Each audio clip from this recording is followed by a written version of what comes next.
Bienvenido a los desayunos informativos de Europa Press.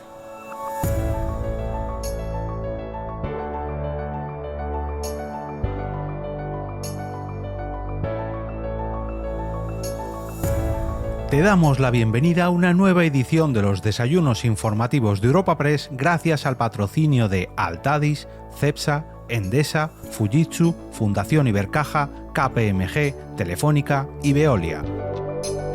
En esta ocasión acogemos en nuestra tribuna informativa al ministro de Derechos Sociales, Consumo y Agenda 2030, Pablo Bustinduy.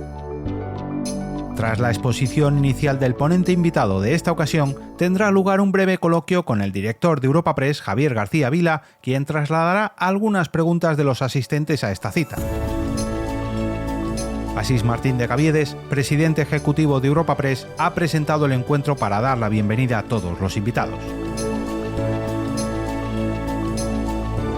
Ministra de Juventud e Infancia, querida Sira, delegado del Gobierno, Fran, buenos días, secretaria de Estado de Derechos Sociales, secretario de Estado de Empleo y Economía Social, secretario de Estado de Juventud e Infancia, rector de la Universidad Juan Carlos I, embajadores, diputados, senadores, autoridades, queridas amigas y queridos amigos, y todos bienvenidos a los desayunos informativos de Europa Press.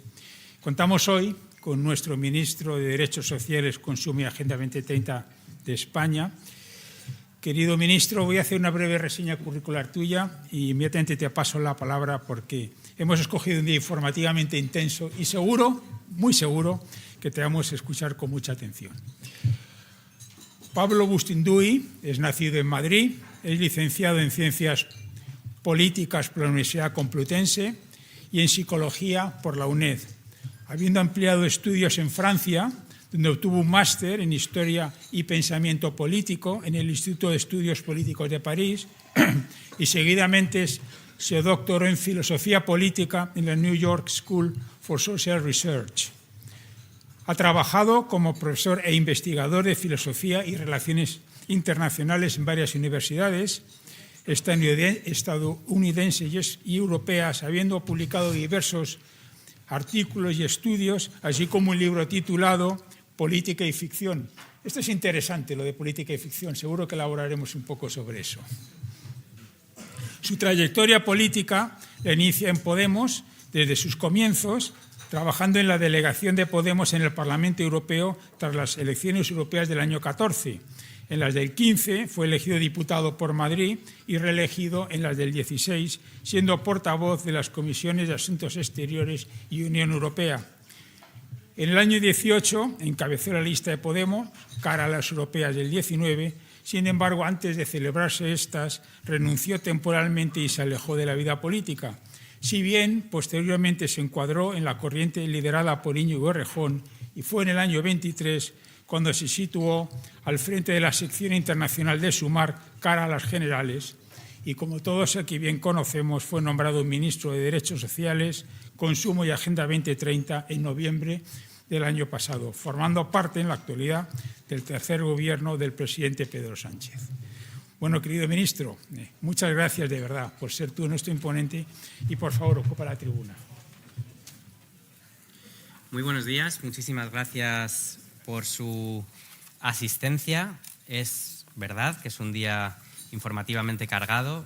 ¿Cuál no lo es? Me atrevería a decir. Intentaré ser sucinto y concreto porque creo que merece la pena, ¿no? En un contexto como el que nos encontramos después de los resultados de las elecciones europeas. Es un contexto adecuado, propicio para la reflexión, pero verán que a lo largo de mi intervención voy a intentar defender una tesis que parte de la evidente preocupación por el momento político que vive Europa, por el auge de fuerzas que de manera, yo creo que bastante objetiva, se pueden describir como fuerzas xenófobas, protoautoritarias, con carices fuertemente antidemocráticos en algunos casos, pero creo que la reflexión que debe suscitar el auge de estas fuerzas debe ir encaminada hacia precisamente lo concreto, y me explico. creo que lo que hemos vivido en estas elecciones europeas, lo que llevamos viviendo en el continente europeo desde hace ya años, tiene que ver con una situación, un contexto de profunda incertidumbre, cuando no de malestar, por la acumulación y el solapamiento de crisis, cada una de las cuales es específica y diversa y grave, pero que interactúan entre sí. La crisis ambiental, la crisis energética, las crisis geopolíticas que se acumulan, las crisis democráticas, las crisis sociales, todas se interrelacionan, se agravan entre sí, pero coinciden en generar esta sensación de incertidumbre y de malestar que dificulta, que impide proyectarse hacia el futuro con una sensación de esperanza o de confianza en grandes sectores de la ciudadanía. Creo que la única manera de contrarrestar estas tendencias es generando esos horizontes de certidumbre que a lo largo del siglo XX pudo garantizar el estado del bienestar. El estado del bienestar actuó como un formidable estabilizador social, como un formidable generador de horizontes de certidumbre, especialmente para las clases trabajadoras, pero no solo. Y creo que una vez que las condiciones materiales, históricas, sociopolíticas en las que se asentaba esa construcción del estado del bienestar han cambiado y están siendo sacudidas por todas estas crisis, la tarea que las democracias europeas tienen por delante es una refundación de ese contrato social del estado del bienestar. Y creo que esto puede sonar abstracto, pero que se traduce en cosas muy concretas. Y a mí me gustaría hoy aprovechar esta ocasión para centrarme en 3 de ellas, que coinciden, además, con las competencias de mi ministerio, con esta, digamos, con este solapamiento de ámbitos que, sin embargo, pretendo demostrar que están íntimamente vinculados entre sí. 3 temas quiero tratar, 3 medidas concretas que se traducen en una acción de gobierno que centra nuestra actividad en estos días. La primera de ellas es la medida aprobada en el Consejo de Ministros este martes, la Estrategia Estatal para un nuevo modelo de cuidados en comunidad. Creo que no es una exageración decir que otra de las crisis que atraviesa nuestra sociedad es la crisis de los cuidados. Es una crisis compleja, una crisis que ha sido invisibilizada, una crisis que no vivimos todos y todas por igual, en la que la experiencia social de distintos grupos de nuestra sociedad es distinta. Comunicativamente y en el debate, en estos días, esta crisis se ha centrado en la experiencia de las personas mayores, pero es algo que también afecta de manera singular a las personas sin hogar, a las personas en situación de dependencia, a los niños y niñas sin cuidados parentales, también a muchas personas con discapacidad en nuestro país. Fíjense, pronto, según las estadísticas, adelantaremos a Japón como la sociedad más longeva del planeta. Esto, la directora general del INCERSO, Maite Sancho, que es una de las personas que más sabe de este tema y que me dicen que está por aquí. Hola Maite, buenos días. Que más sabe de este tema en España, ella siempre lo presenta como un logro democrático, porque es verdad que envejecer tradicional e históricamente ha sido un privilegio de las clases más pudientes. Es evidente que siguen existiendo enormes desigualdades en el proceso de envejecimiento y que la esperanza de vida no es la misma en todos los barrios ni en todas las familias en España, pero como sociedad no deja de ser una conquista democrática que podamos vivir más años y que podamos vivir mejor. Ahora bien, esta realidad y el profundo cambio demográfico que viven nuestras sociedades convierte el bienestar de las personas mayores en uno de los grandes retos que nuestras democracias tienen por delante. Hablamos de la crisis de los cuidados. Se calcula que un 10% de la población en España requiere de cuidados cotidianos para el mantenimiento de su bienestar y de la vida. Un 70% de esa carga de trabajo, a menudo invisibilizada, relegada al ámbito de lo doméstico, lo asumen las familias en España, lo que quiere decir que lo asumen mayoritariamente las mujeres, lo que incide de manera negativa en todas las brechas de género que siguen existiendo en nuestro país. Unos 350.000 compatriotas viven actualmente en residencias. Y si uno considera esta radiografía y considera que, según las estadísticas, ahora mismo el 20% de la población en España tiene más de 65 años, pero en apenas 2 décadas ese porcentaje va a aumentar hasta 10 puntos. Las necesidades de cuidados y también las disparidades y las brechas que genera la necesidad de cuidados solo van a aumentar si no intervenimos de manera decidida. Uno de los problemas que tenemos es que el sistema actual de cuidados está configurado, aparte de ser limitado y de tener una financiación insuficiente, está configurado de una manera muy rígida, basada en principios a menudo en exceso asistencialistas. Es un modelo que vincula la provisión de cuidados a lugares específicos. Para recibir cuidados hay que ir a un lugar específico donde se brindan además, en general, de manera colectiva, grupal. Espacios, lugares que suelen estar segregados de las poblaciones y que, por tanto, tienden a producir dinámicas de aislamiento social. En muchas ocasiones, la gestión de un sistema de esta magnitud y de esta envergadura prima las necesidades de ese sistema complejo sobre las necesidades de los usuarios y usuarias. La gestión de un sistema institucional, que como digo es extraordinariamente complejo, dificulta que podamos tener en cuenta cuáles son las necesidades, los deseos o las preferencias de las personas que viven en él. Con la pandemia, no voy a ahondar mucho en esto, descubrimos muchas de las insuficiencias, de las limitaciones, cuando no de las profundas injusticias generadas por este modelo. Pero la realidad es que existe una conciencia social mayoritaria sobre la inadecuación para responder a nuestras expectativas y deseos de un modelo ejemplificado en la construcción de grandes macroresidencias. Cuando se pregunta a nuestra sociedad cómo se desea envejecer, el 90% de las personas contesta que quieren hacerlo en su casa, en su barrio o en su pueblo con sus seres queridos. Esto no es una cuestión que entienda de izquierda o de derecha, de norte o de sur, ni tampoco de clase social, aunque los efectos de este proceso de envejecimiento sean muy diferentes para cada cual. Así que consideramos que ha llegado el momento de cambiar este enfoque, de promover lo que llamamos siempre una revolución en el modelo de los cuidados. Queremos un nuevo paradigma que se base en una cosa bien sencilla, que se respeten las decisiones, la voluntad y las preferencias de las personas y se promueva su participación social y su inclusión en la comunidad. Se trata de mantener el arraigo. Está demostrado por toda la experiencia científica que las personas que pueden mantener la raigambre de su vida cotidiana, la libertad de elegir, su inclusión en la comunidad, tienen una calidad de vida. Esta estrategia conlleva dos giros importantes. En primer lugar, lo he dicho, pasamos de un enfoque esencialmente asistencialista a un enfoque centrado en las personas y sus deseos. Es un giro copernicano de las necesidades de la institución a las necesidades de la ciudadanía.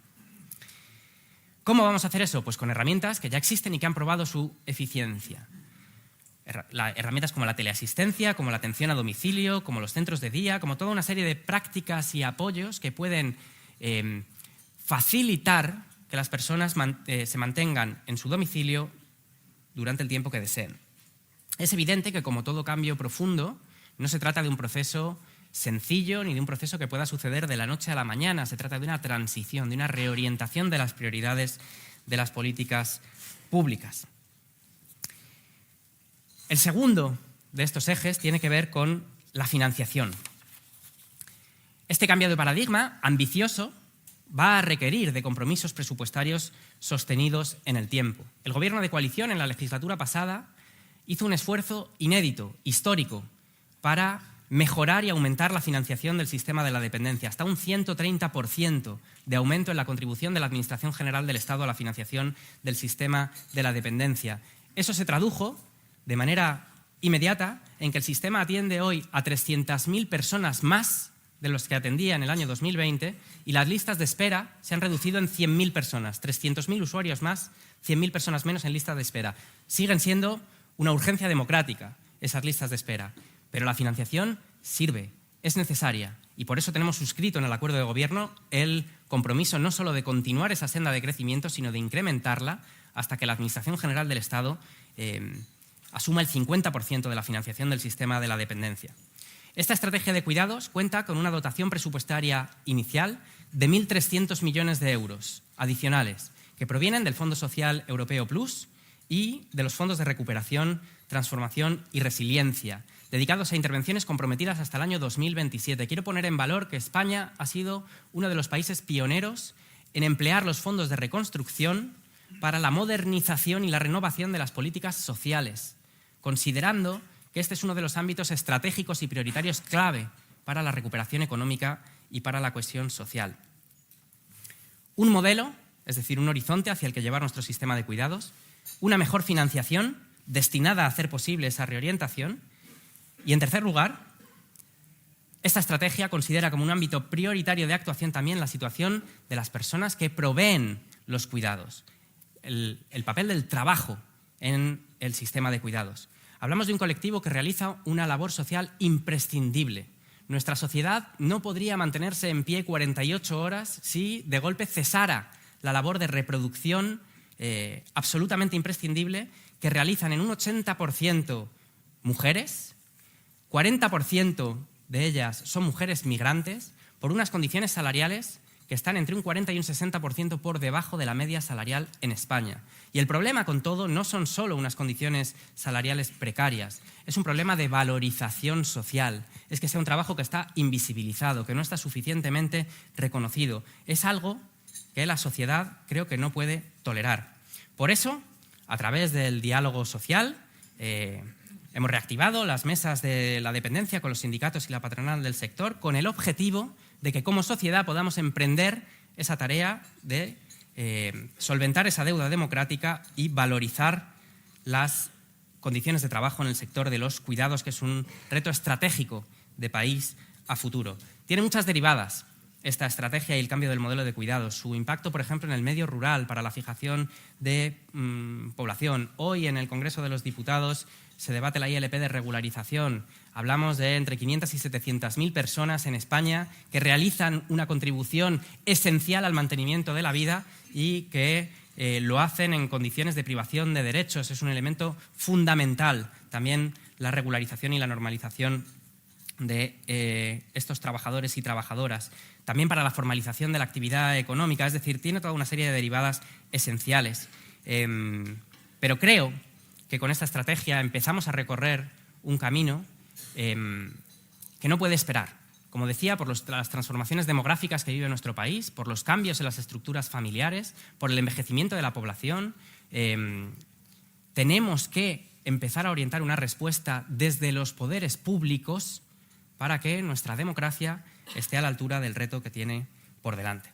Sigo con otra de las prioridades de nuestro ministerio y es que quiero anunciarles que estamos trabajando para retomar la tramitación del Real Decreto para el fomento de una alimentación saludable y sostenible en centros educativos. Esta es una iniciativa coral que se enmarca dentro del Plan Nacional contra la Obesidad Infantil, que fue impulsado por la Presidencia del Gobierno y que está liderado por el Ministerio de Sanidad, que está haciendo un trabajo audaz, incesante y necesario en esta materia, y es un verdadero honor poder contribuir a él desde el ámbito de nuestras competencias. Estamos trabajando también en esta iniciativa coral con el Ministerio de Educación, con el Ministerio de Infancia. Si alguien conoce la deuda social que tiene nuestra sociedad con los niños y las niñas, específicamente en este ámbito, es la ministra de Infancia. También con el Ministerio de Agricultura y Alimentación, que tiene el enfoque, evidentemente, del conjunto del sistema productivo. Y es una iniciativa cuyo objetivo es muy sencillo: garantizar una dieta variada y nutricionalmente equilibrada a los niños y las niñas de este país. Muy sencillo, muy importante. Vamos a impulsar que esa alimentación en los centros educativos incluya un componente esencial de productos de temporada y favorezca la compra directa de nuestros campos a los comedores escolares de nuestro país. Es algo que va a ser extraordinariamente positivo también para nuestro sector primario. Decía que esta es una cuestión democrática, porque atañe a una forma de desigualdad inaceptable. Eso es, de hecho, una medida que tendrá un impacto especialmente positivo en los niños y niñas de las familias más vulnerables. Fíjense, uno de los problemas más acuciantes que enfrentamos en nuestro país es el exceso de peso entre la población infantil. Según el último estudio Aladino, del que pronto podremos conocer más datos, el exceso de peso afecta a un 41% de los escolares en España. Y esto no es un problema individual, es un problema que tiene factores contextuales complejos. El estilo de vida, los hábitos alimentarios, la calidad del sueño, el sedentarismo, la falta de acceso a productos saludables, la exposición a publicidad de alimentos insanos, todos ellos son factores que están ligados al entorno en el que crecen los niños y las niñas. Y todos ellos tienen una variable de clase social que afecta y determina las condiciones en las que se desarrollan nuestros niños y niñas, generando impactos y consecuencias que se manifiestan a lo largo de toda su vida. Es responsabilidad de los poderes públicos garantizar la igualdad de oportunidades y derechos, hacer que los entornos en los que los niños y las niñas crezcan sean seguros, y de eso trata precisamente este Real Decreto, de fomentar, con base en los mejores estándares científicos, el consumo de productos frescos y saludables, dejando fuera alimentos procesados y otros productos insalubres.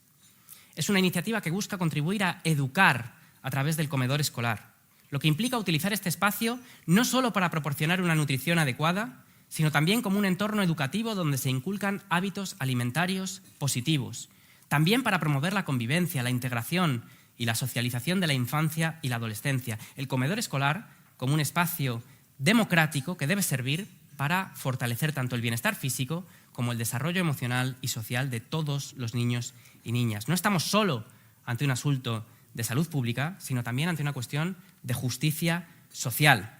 Porque lo decía antes, es bien conocido que existe una mucho mayor prevalencia de obesidad entre niños y niñas procedentes de familias con rentas bajas.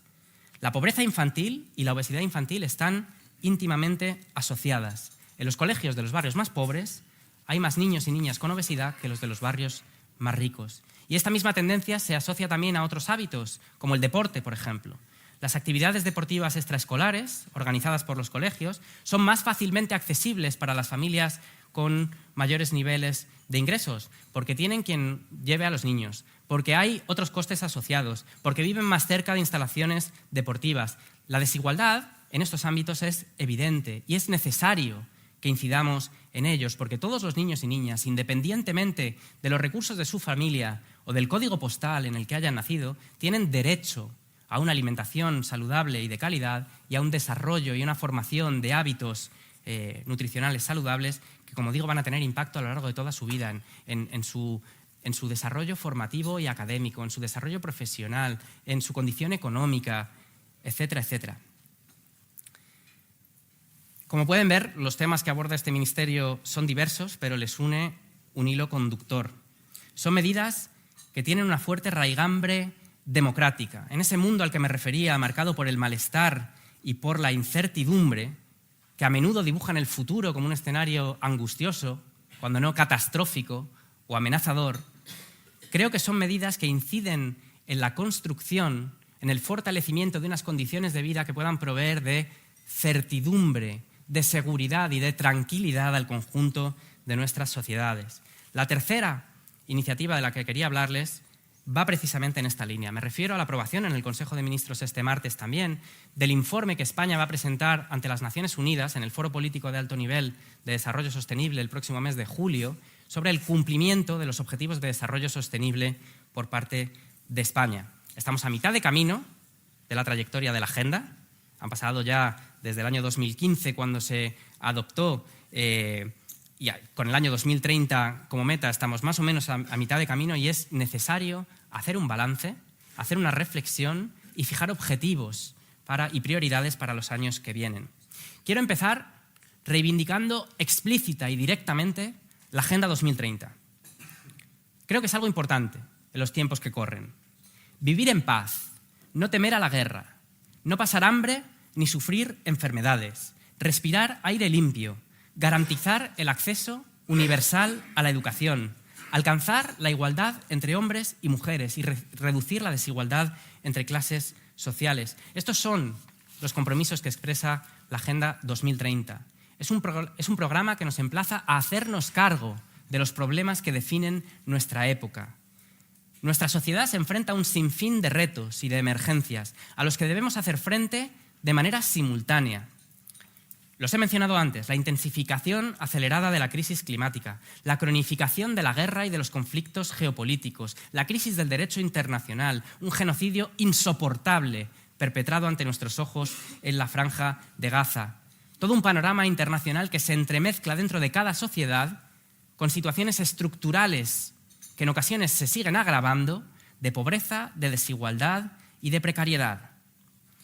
Las crisis sociales, las crisis políticas, las crisis democráticas están íntimamente relacionadas con este contexto. Las fuerzas autoritarias crecen atribuyendo este malestar a una conspiración, señalando a un enemigo, a menudo imaginario, al que poder hacer responsable para declararle la guerra.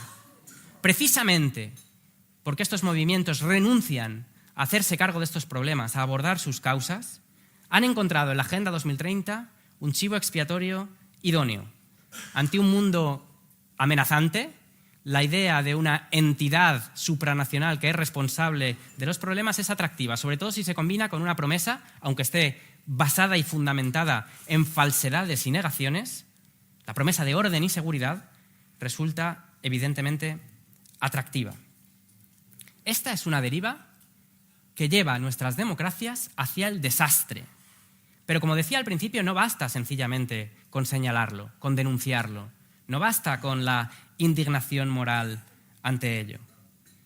Creo que una iniciativa como la presentación de este informe ante las Naciones Unidas es una manera de empezar a señalar el horizonte de una respuesta alternativa. Miren, en este informe en el que han participado los 22 ministerios, todas las comunidades autónomas, la voz de la sociedad civil a través del Consejo de Desarrollo Sostenible, el Instituto Nacional de Estadística, el de Administración Pública, el Defensor del Pueblo, identifica dos cosas. Por un lado, lo que se ha hecho en estos años, las cosas que se han hecho bien y las que no se han hecho tan bien cara al cumplimiento de los Objetivos de Desarrollo Sostenible. Pero sobre todo, este informe señala algunas de las prioridades absolutas que debemos abordar en la próxima década para poder hacer efectivo el cumplimiento de los objetivos que señala la Agenda. ¿Cuáles son esos retos? Abordar de una vez las causas estructurales de la pobreza y la desigualdad. En la crisis de la pandemia se demostró que se podía abordar un shock de esa magnitud sin recortar derechos, sin hacérselo pagar a las mayorías trabajadoras y sin recurrir a las recetas fallidas de la austeridad, desarrollando el escudo social, protegiendo a los estratos más vulnerables de la población. En esta legislatura, en los años que tenemos por delante, el desafío es abordar de una vez las desigualdades estructurales que dividen a la sociedad española y poder construir una sociedad más cohesionada y, por tanto, más estable y más próspera también. Abordar los retos y las consecuencias y los efectos que plantea la transición ecológica, económica y tecnológica para nuestras sociedades. Abordar la persistencia de fenómenos de precariedad a través del asentamiento y la consolidación de derechos laborales. Abordar, por donde he empezado, la crisis de los cuidados que la transformación demográfica de nuestras sociedades va a hacer cada vez más acuciante. Abordar la necesidad de contar con una fiscalidad más justa para garantizar que todo esto se pueda hacer mediante políticas redistributivas sostenibles. En resumen, son los retos de una gran transformación que va a definir nuestra época. Una transformación ecológica, económica y tecnológica. Y termino por donde había empezado. En el siglo XX, en la segunda mitad del siglo XX, el estado del bienestar pudo garantizar unos niveles de estabilidad, de crecimiento y de sostenibilidad social que produjeron lo que en el resto de Europa se llamaron los 30 años gloriosos. ¿Cómo funcionaba este modelo? Funcionaba mediante la inclusión social por medio del trabajo y un sistema de protección social que garantizaba unos ciertos niveles de bienestar a quienes no pudieran trabajar, por razón de edad, de enfermedad, de incapacidad, etc. El panorama al que nos enfrentamos es de unas condiciones muy diferentes. Fíjense, la crisis climática y la revolución tecnológica que nos acechan son muy diferentes, pero pueden tener efectos sociales parecidos. No sabemos, por el alto grado de imprevisibilidad en el que vivimos, dónde y cómo va a golpear la crisis ambiental. Lo hemos visto en las protestas del sector primario, por ejemplo, pero todo el nuevo modo, el nuevo dispositivo de emergencia en el que nos encontramos por la crisis de la biodiversidad, por la transformación de las actividades económicas que implica el impacto de las crisis ambientales, hace que nos tengamos que preparar para unos escenarios de imprevisibilidad en los que nunca sabemos exactamente cuál de los sectores productivos va a ser afectado o de los sectores poblacionales ni cómo. La revolución tecnológica que nos acecha en realidad funciona de una manera parecida. El otro día el ministro Escrivá me contaba que uno de los países que está más preocupado por el impacto de la revolución de la inteligencia artificial es la India. ¿Por qué? Porque la India ha apostado por un modelo de crecimiento basado en la industria de las tecnologías de la información y, entre otras cosas, en el desarrollo de cualificaciones y formación de un auténtico ejército de programadores y de desarrolladores informáticos. Claro, si la programación a futuro la va a hacer la inteligencia artificial, esa apuesta estratégica de país está en entredicho, o por lo menos debe ser reformulada. No sabemos qué sectores productivos, incluso aquellos que hace apenas unos años parecían los más prometedores, parecían los más rentables, no sabemos dónde va a estar el impacto. ¿Cómo podemos garantizar una función de estabilidad, de integración y de protección social en estas condiciones de incertidumbre? La respuesta, por lo menos aquella en la que defendemos y trabajamos desde el Ministerio de Derechos Sociales, es que tenemos que desarrollar derechos universales de ciudadanía. Es decir, que las sociedades democráticas del siglo XXI deben ser capaces de garantizar unos niveles mínimos de bienestar al conjunto de sus poblaciones, que puedan permitir manejar esta incertidumbre, garantizando la cohesión social y la estabilidad de nuestros horizontes sociales. Una cosa que es evidente es que se va a producir en las próximas décadas una formidable liberación de tiempo social. ¿Qué vamos a hacer con ese tiempo? Algunos de los debates esenciales que este Gobierno ha puesto en agenda, como son la reducción de la jornada laboral, como es el aumento de los permisos que hagan posible la conciliación, la corresponsabilidad, como es el debate que hemos iniciado sobre la necesidad de adoptar una prestación universal por crianza en España para atajar de una vez el hecho vergonzoso que es que en un país que está obsesionado por su demografía y por las dificultades enormes, inmensas que hay para tener hijos e hijas, consienta que 1/3 de los niños y niñas de este país vivan en riesgo de pobreza o de exclusión social. Todas estas iniciativas tienen que ver con un debate fundamental que tiene que ver con el futuro del tiempo como recurso social escaso. Redistribuir el tiempo, redistribuir las oportunidades y garantizar mínimos de bienestar a través de derechos universales de ciudadanía creo que es la tarea más importante que tenemos por delante y la única forma de contrarrestar la peligrosísima ola autoritaria y antidemocrática que avanza no solo por Europa, sino por los 5 continentes del planeta. Muchas gracias y será un placer poder ahora participar en la discusión. Gracias. Tenemos 35 minutos y muchísimos asuntos, porque, ministro, quiero que le demos un buen repaso a su ministerio, que es un ministerio muy transversal y con un enorme impacto público. Y quiero que dediquemos la última parte, los últimos minutos, a hablar de la situación en Sumar. Acaba de intervenir la vicepresidenta Yolanda Díaz en Televisión Española. Luego les contaré un poco las principales ideas, pero ya les avanzo que muchas pistas no nos ha dado. No sé si usted nos la podrá dar. Ministro, muchísimos asuntos, insisto. Vamos a empezar por el anuncio que nos acaba de hacer, que es retomar este tema para la alimentación saludable en los colegios. ¿Nos puede precisar un poco más? Es decir, ¿estará ya esto el curso que viene? ¿Ya los colegios ya tendrán obligación de esta alimentación con productos de temporada, con productos de cercanía? Como he dicho, estamos trabajando para retomar la tramitación. Este es un proyecto normativo que viene de la legislatura pasada. No va a estar para el curso que viene, no, porque estamos en un trabajo, en una fase previa, en la que, como digo, esta es una iniciativa coral dentro de un plan liderado y coordinado por el Ministerio de Sanidad, donde participa evidentemente el Ministerio de Educación, donde participa el Ministerio de Infancia, el de Agricultura, es decir, requiere de un trabajo de trenzado previo para poder ahondar en esas 2 dimensiones. Hay una dimensión de sostenibilidad, de fomentar los circuitos cortos, la compra de proximidad, el producto de temporada, es decir, de integrar sistemas hacia un modelo de economía circular y de proximidad, y por otro lado, un modelo, como digo, democrático y de justicia social que haga que el comedor escolar pueda ser ese espacio democrático que garantice que por lo menos que, quiero decir, tampoco estamos hablando de cosas extraordinariamente ambiciosas, es decir, que todos los niños y niñas por lo menos tengan garantizada una comida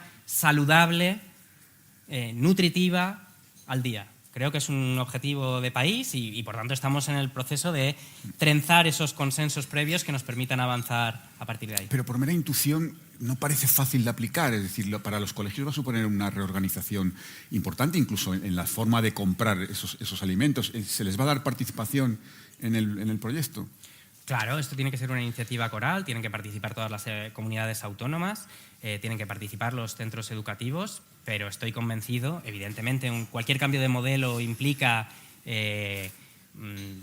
transformaciones necesarias, implica dificultades, pero creo que el objetivo es tan meridianamente claro y deseable que estoy convencido que todos los actores políticos, institucionales y sociales van a remar en la misma dirección. Vale. Por terminar con el asunto, para este próximo curso no, pero para el siguiente sí estará en vigor. Hombre, yo confío en que sí, claro. Esperemos. Vale, la estrategia de cuidados, que ha dedicado usted una parte muy importante de su intervención a la estrategia de cuidados que conocimos el pasado martes en Consejo de Ministros. Ministros, hasta el año 2030 son 1.300 millones, es mucho dinero, que va a venir de fondos europeos, pero los fondos europeos terminan en el 27. Los siguientes 3 años, ¿cómo se va a financiar? Porque es mucho dinero.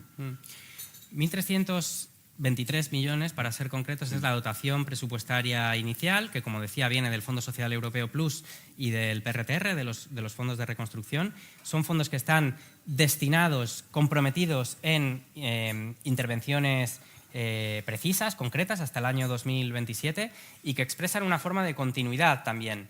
Dentro del componente 22 de los fondos de recuperación, el que tiene que ver con la economía de los cuidados, ya dedicamos 160 millones de euros a proyectos piloto precisamente orientados a generar conocimiento y a demostrar que las alternativas al modelo residencial funcionan.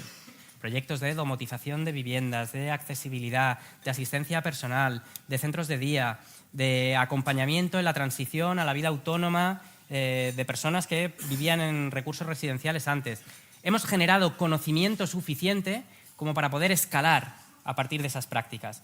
1.300 millones parece mucho, pero para lo que es el sistema de la dependencia y la reorientación no es tanto. Sí, obvio, sí, Va a requerir de un compromiso presupuestario continuado, y por eso he querido resaltar que en el acuerdo de gobierno tenemos el compromiso no solo de mantener, sino de incrementar esa senda de mejora de la financiación de la dependencia. Quiero recordar que las políticas de austeridad de la década anterior recortaron el sistema de la dependencia hasta dejarlo en una situación extraordinariamente delicada, y que el gobierno anterior hizo un esfuerzo inédito, histórico, para poder recuperar esos niveles. Y he dado los datos, se traduce en una mejora instantánea. Bueno, tenemos que seguir con ese compromiso. Harán falta muchos recursos, pero es que este es un desafío social y democrático de primera magnitud, y el momento para intervenir es ahora. Es ahora. Por tanto, esto tiene que ser una prioridad de las políticas públicas, y me atrevería a decir que transversal a todas las opciones ideológicas y a las fuerzas políticas. No es una cuestión de izquierda y derecha, es una cuestión de país. Ahora intentaremos detallar alguna cosa más, pero antes permítame, porque pregunta a la compañera Ana Rodrigo de la agencia EFE, dice que si tiene previsto reunirse con las comunidades autónomas y entidades locales para abordar la implantación de la estrategia. Claro, claro. La estrategia ya es el resultado de una cooperación transversal a todos los niveles de la administración, y la estrategia se va a implementar mediante planes operativos bianuales, el primero de los cuales el borrador está muy avanzado, que es donde se van a recoger las medidas y los planes de intervención concretos, y esos planes están desarrollados por las comunidades autónomas. 12 comunidades autónomas ya han participado en el primer borrador, espero que sean todas ellas, y me atrevería incluso a compartir con ustedes casi una confidencia. Yo me he reunido, evidentemente, con todos los gobiernos autonómicos, y en este ámbito, independientemente de las diferencias y las disputas ideológicas, y que luego tengamos ideas diferentes sobre cómo aterrizarlo, la necesidad de este cambio de modelo es compartida, atrevería a decir, por todos los actores políticos. Por todos los actores políticos. Cualquiera que conozca la realidad de primera mano del sistema de la dependencia está convencido de que este es un cambio positivo y necesario. Así que, por supuesto, confío en que la cooperación vaya a ser muy productiva. Compartida por todos los actores políticos. Por ejemplo, ¿habla usted con el PP de esto? Claro, cuando me refería a los gobiernos autonómicos, después de las últimas elecciones autonómicas, Sí. me estaba refiriendo esencialmente a gobiernos del Partido Popular. Que podemos esperar que también, lo que quiero decir es que si podemos esperar que este no sea un tema de crispación política, sino de colaboración. Mire, yo llevo unos años en política, conozco bien las reglas del juego, y por tanto sé que no hay nada que no sea susceptible de convertirse en un arma arrojadiza o sometido a la agenda cortoplacista de los actores políticos. Pero también mantengo una parte de mí que tiene la convicción de que hay cosas que deben estar por encima del juego político, y que está muy bien que en una democracia todo esté en disputa y siempre permita una confrontación dialéctica e ideológica, pero creo que este es uno de los ámbitos en los que realmente deberíamos ser capaces, sobre todo porque si no intervenimos ahora, cada vez va a ser más difícil. Es una reorientación de una magnitud que implica un compromiso, que requiere una estabilidad y una continuidad en la intervención normativa y política y de financiación. yo aspiro a que se haga algo irreversible, como aspiro a que los incrementos de la financiación de la dependencia se hagan irreversibles también, que nunca más pueda haber un gobierno que decida que este es el primer ámbito en el que se puede recortar. ¿Por qué no se puede? Porque estamos pagando las consecuencias ahora, porque las pagamos en la pandemia.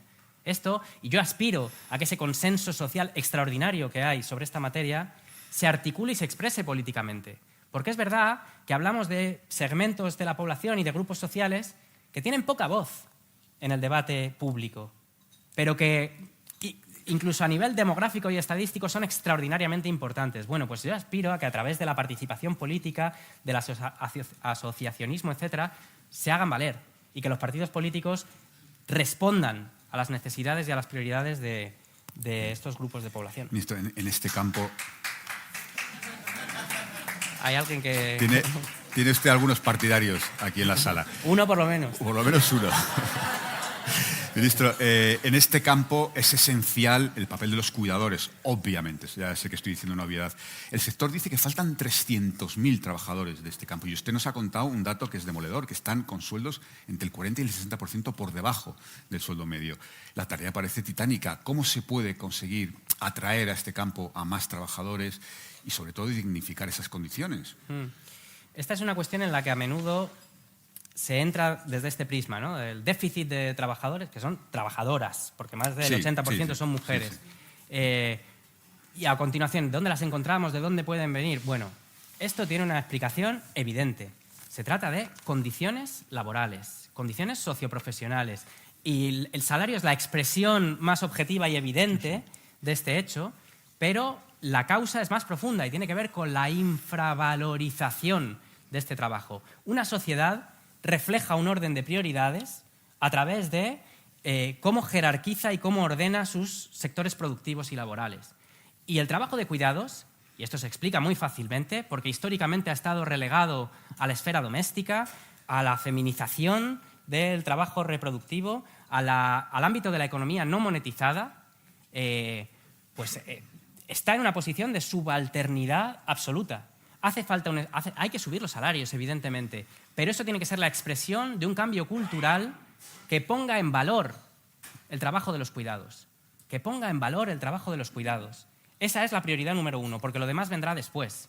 Y hay toda una serie de cuestiones, de condiciones socioprofesionales, de reconocimiento y prevención de riesgos laborales, de la edad de jubilación, que tienen que transformar el papel que ocupan los cuidados en nuestra sociedad. Porque lo decía antes, y esto lo dijo la huelga feminista hace unos años, si para ese trabajo, se para el mundo. A ver cuántos y cuántas de nosotros estaríamos hoy aquí si no hubiera personas cuidando de nuestros niños y nuestras niñas, de nuestros mayores, de las personas en situación de dependencia, de las personas que requieren ese sostenimiento de la vida. Entonces, como sociedad, hay que poner el trabajo de cuidados en el lugar que le corresponde. Y eso es un esfuerzo, claro, titánico, pero creo que hay un cambio cultural en marcha y creo que es inevitable. Y desde luego nuestra labor es impulsar eso, porque si no, entramos por la superficie. Faltan no sé cuántas trabajadoras. Esa es la consecuencia, no la causa del problema. Sí, evidente. Ministro, la ley de familia, ¿sigue en plazo de enmiendas? ¿Para cuándo estará lista? Pues si dependiera de mi voluntad habría sucedido ya, pero espero que la tramitación parlamentaria, una vez terminado este ciclo electoral constante, que es lícito y legítimo que condicione las preferencias y las prioridades de los actores políticos y parlamentarios. Una democracia funciona así, es normal, es legítimo y es lícito, pero creo que es hora de hacer desplegar de una vez la agenda social en este país, que creo que fue un mandato esencial que salió de las urnas el 23 de julio. Creo que la Ley de Familias es el principal vehículo en el que se va a aterrizar ese despliegue, por lo que implica, por las mejoras que implica en la protección económica y social de las familias en España. Estamos un punto porcentual del PIB por debajo de la media europea en esta materia, por el reconocimiento y ampliación de derechos para 1.800.000 parejas de hecho, por ejemplo, en España, que van a ver por fin reconocidos e igualados sus derechos a los de los matrimonios. Para las familias monomarentales, el 50% de las familias monomarentales en España están en riesgo de pobreza o de exclusión social. Por primera vez van a ser reconocidas, tener un título propio, contar con toda una serie de servicios y prestaciones para hacer su vida más fácil. También para mejorar la situación de las familias numerosas, crear un marco de atención temprana para los niños y las niñas en este país, fomentar la educación pública de 0 a 3 años. Es decir, ya es hora.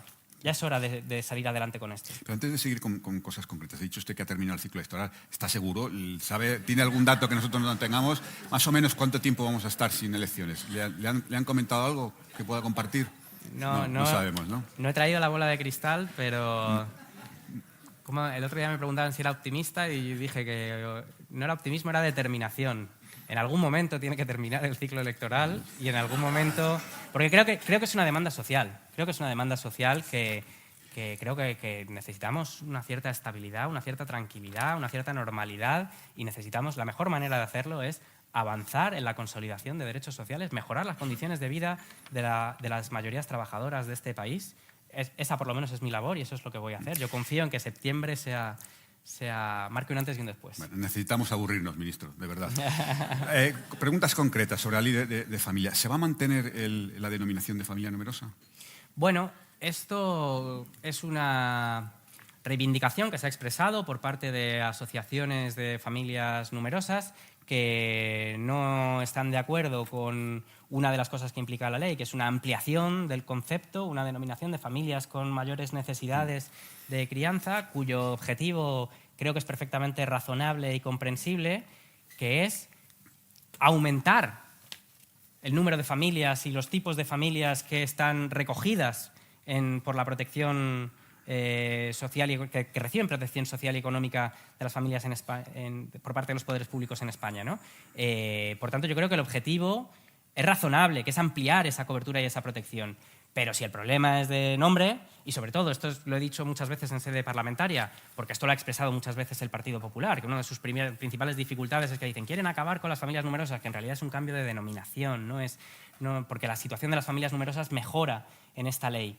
Se amplía los supuestos en los que se puede acceder a la categoría especial. Es decir, hay toda una serie de mejoras concretas en la ley de familias. Pero si el problema es este y si esto va a permitir que el Partido Popular se sume a un consenso amplio y transversal sobre la ley, yo estoy perfectamente dispuesto a asumir esas modificaciones, sí. Dejamos entonces la familia numerosa. Siempre y cuando el PP la vote, sí. Vale. Y otro tema muy importante. ¿Se va a ampliar finalmente el permiso de maternidad, paternidad de 16 a 20 semanas y sobre todo si se va a hacer de golpe? Bueno, esto es un compromiso recogido en el acuerdo de gobierno, con lo cual la respuesta es sí. La razón por la que no ha sucedido todavía y por la que no tiene un calendario de implementación es muy sencilla. Presupuestos generales del Estado. Como cayeron los presupuestos del año 24, esta medida no se ha podido aterrizar todavía, pero es un compromiso del acuerdo de gobierno y desde luego va a estar en la mesa de negociación de los presupuestos del 25. Hay que estudiar si no se podría, que es algo que yo he defendido desde el primer momento, si no se podría por lo menos empezar esa senda incluso sin tener los presupuestos aprobados. De momento no ha podido ser posible, yo voy a seguir insistiendo con ello, pero esto va a suceder. No solo esto, sino la retribución del permiso parental de cuidados es algo que tenemos comprometido, que tenemos firmado en el acuerdo de gobierno, que es un compromiso con las instituciones europeas, que incorpora una fecha que es el 2 de agosto para ello y, por tanto, yo lo he hecho en múltiples ocasiones y lo vuelvo a hacer hoy aquí. Creo que debe ser una prioridad absoluta y urgente y que se debe adoptar ya. Esto va en la línea de lo que estaba comentando. Es algo de lo que se podrán beneficiar hasta 4 millones de familias en España, que es un paso adelante imprescindible y que, por tanto, yo quiero que suceda ya. Pero es remunerar de las 8 semanas 4, ¿vale? Ya sé que es muy difícil. ¿Se puede hacer una estimación de cuánto es? ¿De cuánto dinero? Sí. Bueno, pues es que es muy difícil porque depende... Sí, lo sé, pero... Depende de... Claro, las familias van a tener libertad para tomar esas semanas cuando ellas decidan, porque es hasta los 8 años de edad, con lo cual no es algo que no se puede saber cuántas familias lo van a solicitar el primer año, van a esperar, o si va a ser concentrado o no. Es decir, la estimación concreta es difícil de hacer, pero se trata de una prestación que genera un derecho subjetivo para las familias, con lo cual... Otro asunto de mucha influencia pública. Yolanda Díaz anunció que negociaría con el PSOE una prestación universal por crianza de 200 euros al mes por cada hijo hasta los 6 años. Hasta los 18. Hasta los 18, sí, perdón. ¿Se va a hacer? Esta es una medida que vamos a llevar a la mesa de negociación de los presupuestos y que se basa, lo he citado aquí, en un hecho inaceptable. La cuarta economía de la zona euro no puede consentir y tolerar que el 33% de sus niños y niñas vivan en situación de pobreza o exclusión social. ¿Y por qué planteamos esto? Pues porque hay una amplísima evidencia científica que demuestra que la mejor manera de paliar la pobreza infantil es con una prestación universal por crianza. No es una idea revolucionaria, hay 17 países en Europa que disponen de ella y tienen dos cosas en común, que tienen una prestación universal por crianza y que tienen unos índices de pobreza infantil que son menos de la mitad de los que tiene España. Y hay una economista que es de las que más sabe en España de esta materia, Olga Cantó, de la Universidad de Alcalá de Henares, que ha estimado que esta prestación de 200 euros por hijo o hija hasta los 18 años reduciría la pobreza infantil un 50% y del otro 50% reduciría la intensidad de la pobreza en un 40%. Creo que son datos que por sí mismos avalan esta propuesta y que, por tanto, yo creo que esto debe ser una prioridad absoluta para este Gobierno y para esta legislatura. Pero de esto sí se ha hecho una previsión económica de cuánto puede suponer. Sí, claro, también dependerá de la implementación, Sí, de la pero calendarización. Más o menos, porque tengamos una idea, ministro. Es que hay que ponerle cifra a las cosas. Sí, claro. Es alrededor de un punto porcentual del PIB. El gasto que, fíjese, coincide exactamente con la diferencia que tenemos en protección a la infancia respecto a los países de la zona euro. Con lo cual, al mismo tiempo, tenemos un diferencial de casi 4 puntos en la ratio de ingresos públicos sobre el PIB en recaudación fiscal.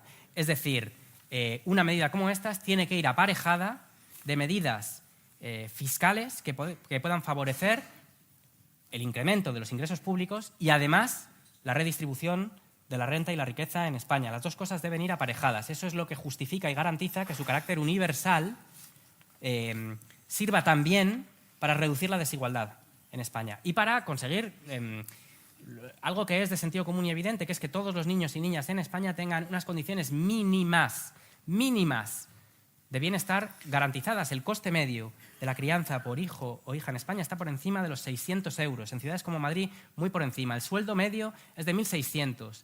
Si añaden el alquiler, les sale una idea de la aritmética imposible que enfrentan las familias de rentas bajas y de clase trabajadora en nuestro país. Es una urgencia democrática abordar esto. ¿Nos lo podemos permitir?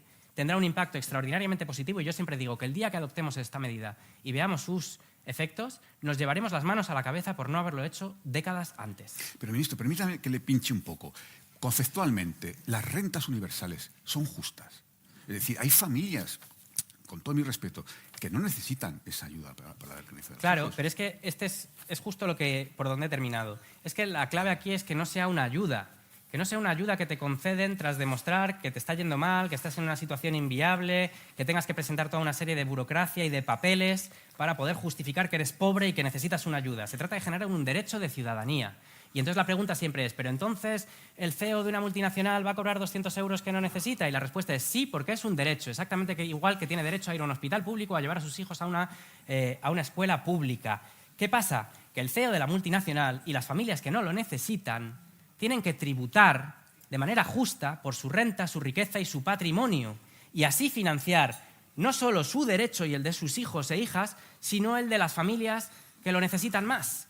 El modelo no debe ser el del asistencialismo y un sistema fiscalizador para demostrar que alguien es pobre para recibir una ayuda social. El modelo tiene que ser generar una sociedad en la que los mínimos de bienestar estén garantizados para todo el mundo y que se financie de manera justa y equitativa por parte de quienes más tienen, por parte de los grandes patrimonios y por parte de las grandes empresas. Creo que lo he dejado claro, ¿no? Sí.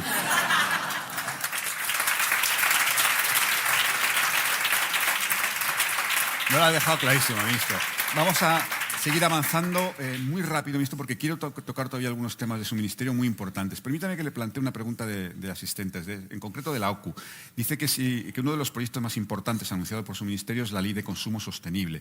En este sentido, dice, los estudios de la OCU señalan que el precio y la información son las principales barreras para el desarrollo del consumo de productos con menor impacto ambiental, y le plantea que se ha considerado incluir en la misma herramienta que pueden garantizar precios asequibles y etiquetado para los productos sostenibles. Es un poco larga, pero era muy precisa. Sí, es una de las prioridades absolutas para nuestro ministerio y tiene una filosofía de fondo que creo que es importante, y es que algo de la magnitud de la transición ecológica no puede depender de una suma de comportamientos individuales.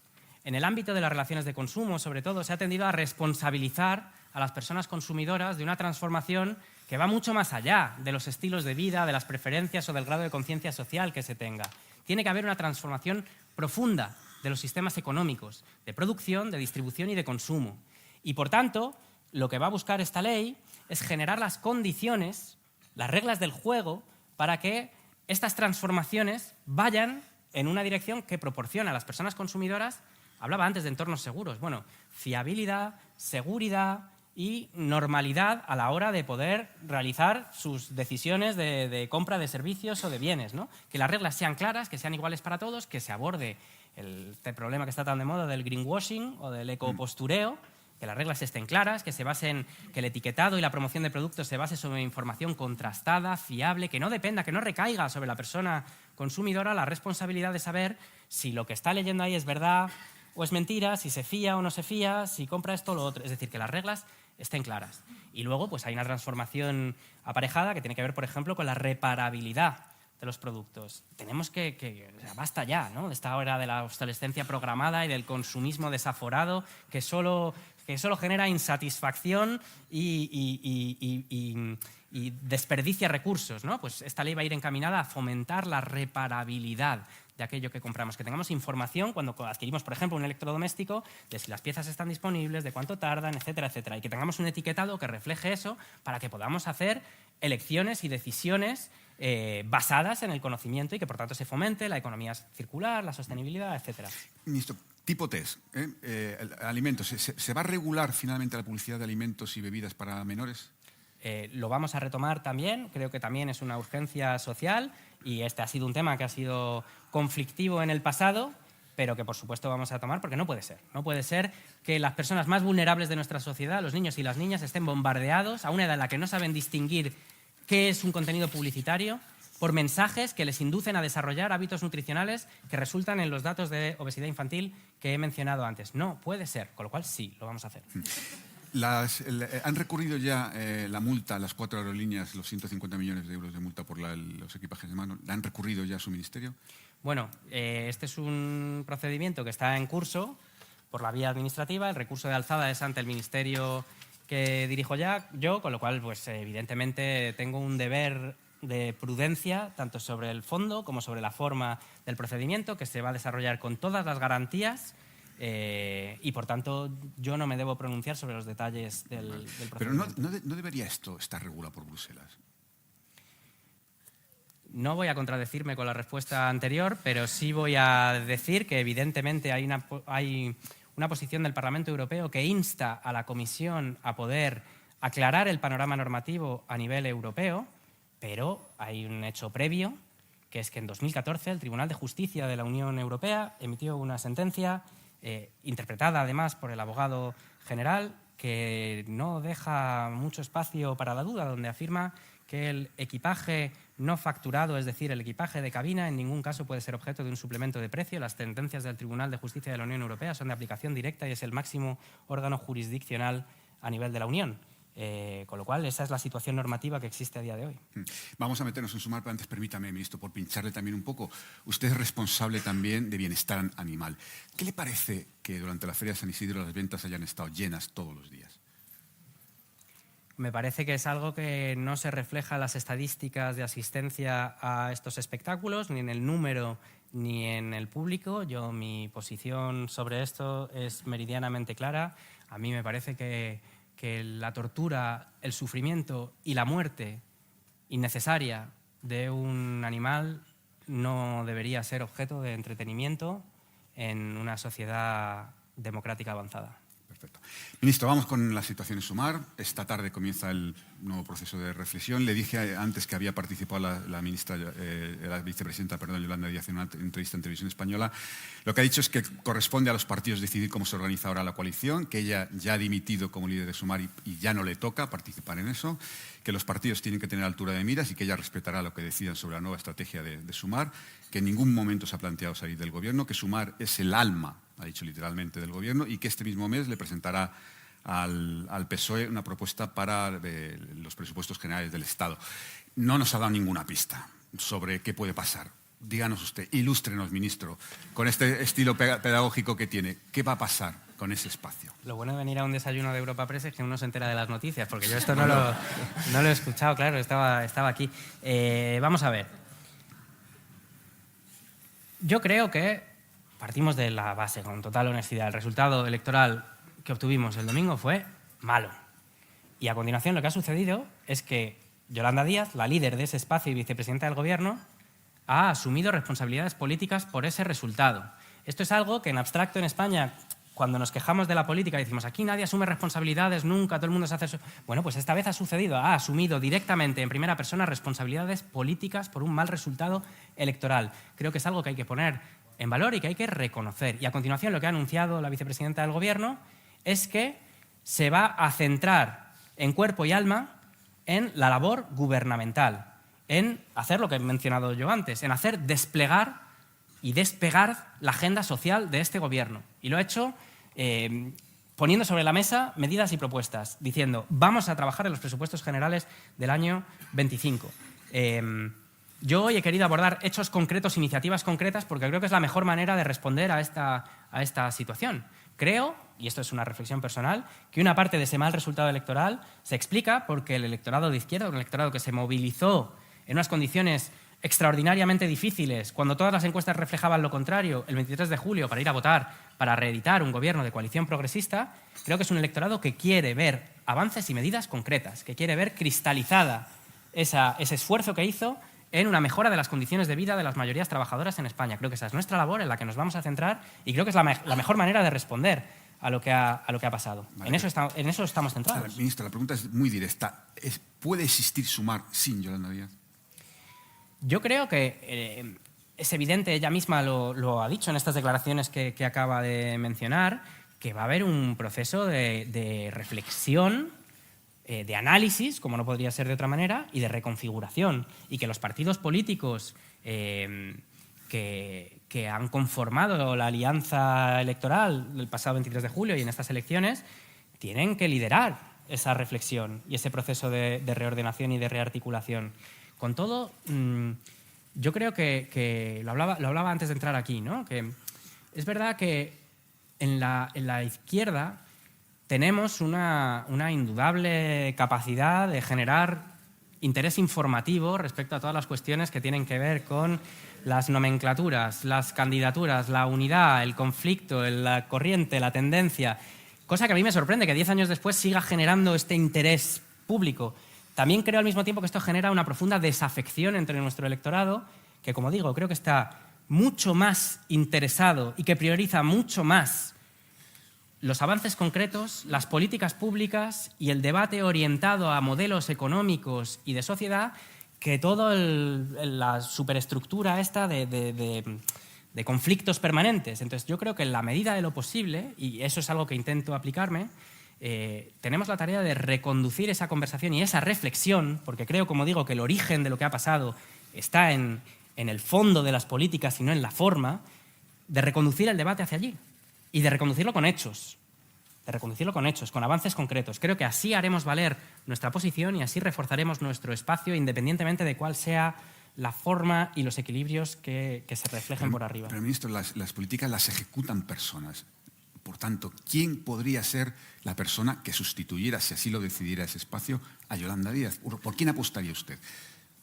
Yo creo que Yolanda Díaz ha dado dos elementos de reflexión en ese sentido que creo que son acertados. Por un lado, se ha apuntado a un carácter más colectivo y más coral de la función de dirección política en esta fase transitoria dentro de Sumar y, por otro lado, a un protagonismo y a una autonomía de los partidos para dirigir esa reflexión y retomar esa conversación. Creo que son dos elementos que son acertados. ¿Habría que hacer cambios en el grupo parlamentario? ¿Por qué? No, pregunto. No, digo, igual ha habido otra noticia que no... No. Y por terminar, pero sí quiero...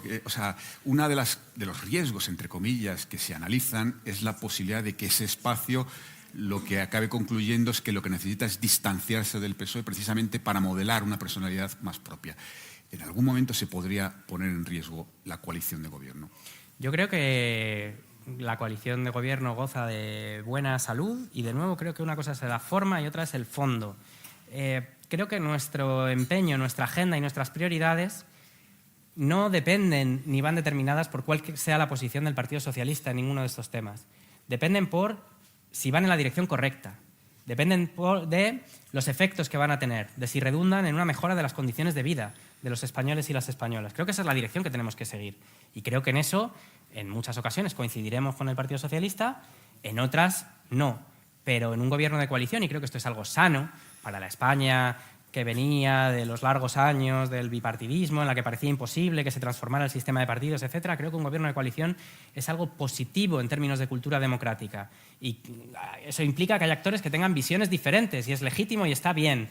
¿Cómo gestionar las desavenencias o las diferencias? Bueno, pues tenemos un acuerdo de gobierno, que es como la constitución de un gobierno de coalición, y luego tenemos que generar, y creo que lo estamos haciendo y que lo estamos haciendo bien, una cultura de la coalición que nos permita encauzar las desavenencias y las divergencias con total naturalidad y con total normalidad. Creo que eso va a ser algo positivo para el país y creo que goza de buena salud. Ministro, un placer y un honor tener con nosotros. Muchas gracias. Muchísimas gracias. Gracias.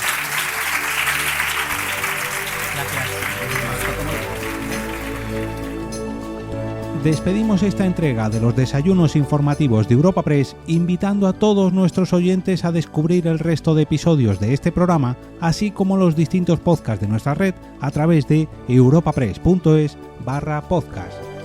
Recuerda que puedes encontrar todos ellos en las principales plataformas de podcasting.